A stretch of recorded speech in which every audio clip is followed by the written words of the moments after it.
Okay, so for question number three, um, it basically talks about collecting and integrating secondary sources. Um, I had the most trouble with this question, if I'm being honest. I didn't know how to approach it.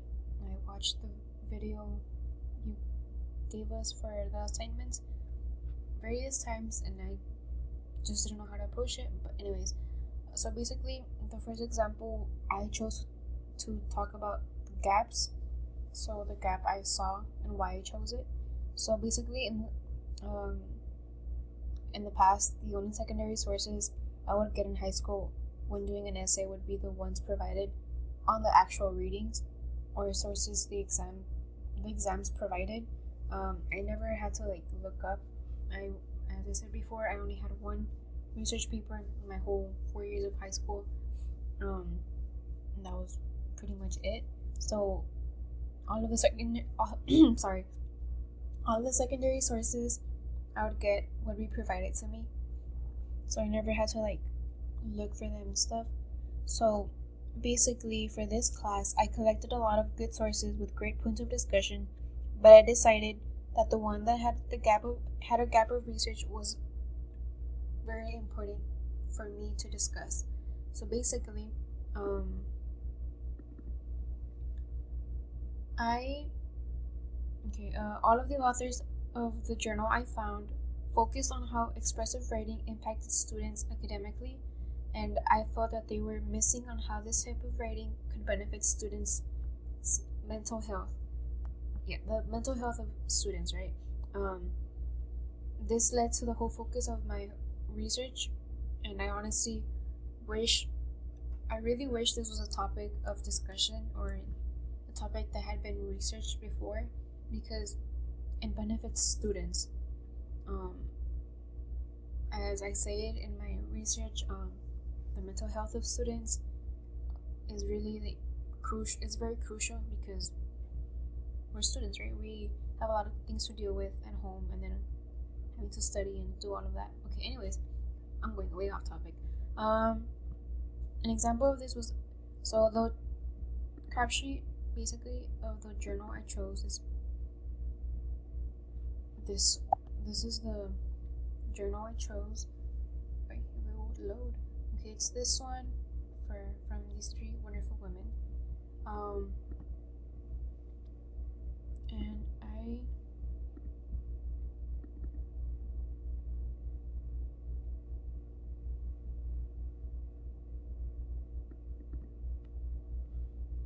don't know. This is the assignment I did for assignment three. I chose so okay. So my the gap I found was how can children's mental health benefit from using autoethnography? And the one that the ladies used was like what the journal that they did basically is Journal of Adolescents. I can't say that word. It's a qualitative evidence synthesis of the psychological processes of school-based expressive writing interventions with adolescents, teenagers basically. I can't say that word. Um, yeah, okay. This is going to be very critical in my cases or in my career because I don't know why I said cases. Um, I'll have the opportunity to see what missing information is needed for cases and even bring light to cases that were put to the side because of other bigger ones, right? So the interpretation for this basically um, is that I saw a gap that was missing from these authors, from these ladies, and I wanted to do my research on it, right? And apply it to how it could affect students and their mental health. So this is basically my thing, and yeah. So this I don't know how to explain it. So I saw a gap here, and seeing a gap in a case or like missing information is going to be crucial because it could either save or break a case, right? So yeah. Moving on to example number 2, voicing my opinion. When collecting and integrating secondary sources. In the past, I was used to voicing my opinions in the concession and refutation part of essays, or even in my conclusions, but never really for my sources. The only essays one of the essays I remember doing was the ones that I think it was expository. I don't think it's expository. I forget the name of the type of essay, but it has concession and refutation, and you're able to say like why you agree with it, why you're right, and stuff like that. But I never say. I don't remember, or I don't. Yeah. Never doing it like voicing my opinion on a source, right? So yeah. Throughout this whole project, I learned to voice my opinion on what I thought about the sources I gathered. You can see that you can actually hear that on the second podcast I do for this class. Sorry, I was moving. I basically dedicated a whole podcast to it, which is the one I showed before. Let me show it.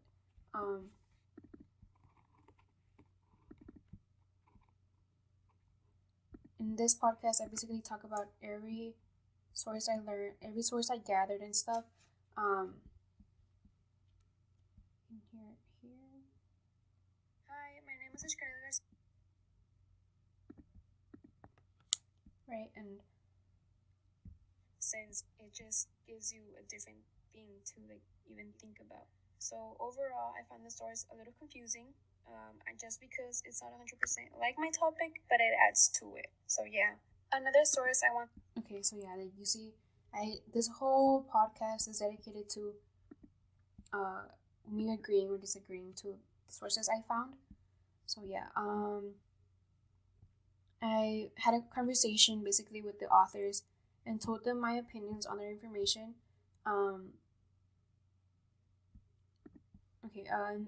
It was kind of refreshing to state my opinions, if I'm being honest, on what each source was sharing, because it reminds you that not every piece of information has to be correct, or that you can agree, or that you have to agree with everything, basically.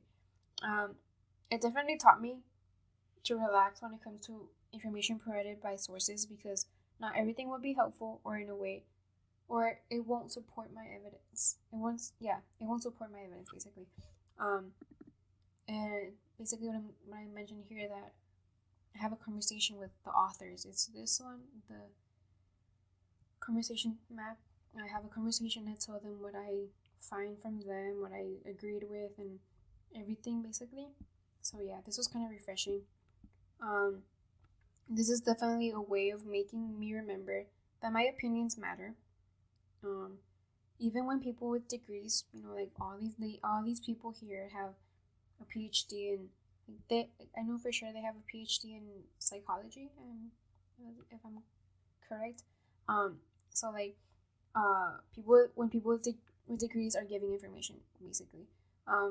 This will make me stay true to my beliefs and opinions. When it comes to my career, it proves that when I have to say something, what I have to say is just as important as anybody else's. So in my career, any information I find, any details I find is just as important as my co-workers will be, right? So it would just have to be the job of my boss to like see what's correct, So yeah. Sorry, I burped. So for question 4, basically talks about the purpose. Explain how you develop that purpose through your writing and web design. So what I did, I appealed to my audience. If I'm being honest, I never had to do. Okay, I don't really remember having to appeal to my audience other than just in the way I wrote my essays. I never created a website.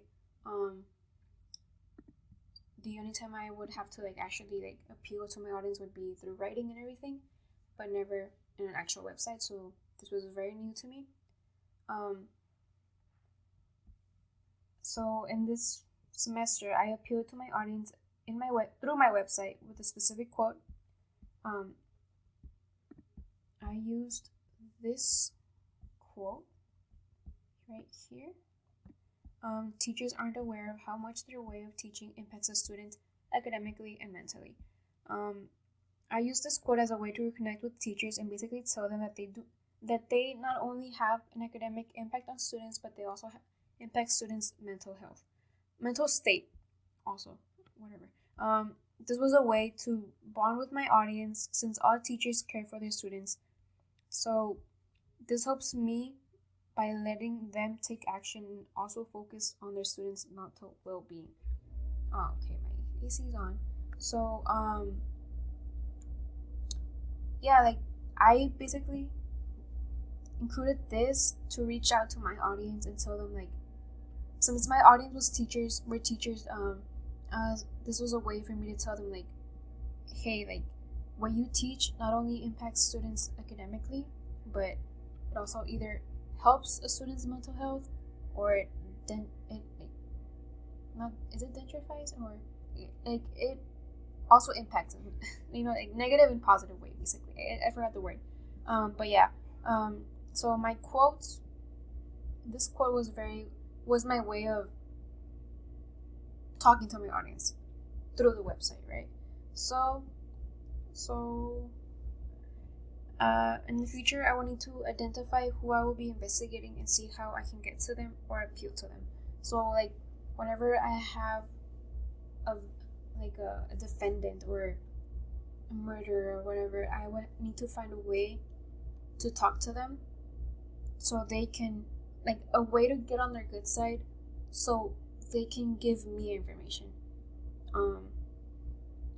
Right? Like, you're not, I won't always get my way with people, so I have to learn to, like, study them, or like, yeah, basically how to appeal to them, how to get them to speak to me, how in my job I need to, like, get them to give me the information I need, but I need to do that by bonding with them, right? So yeah, and I did that with my quote.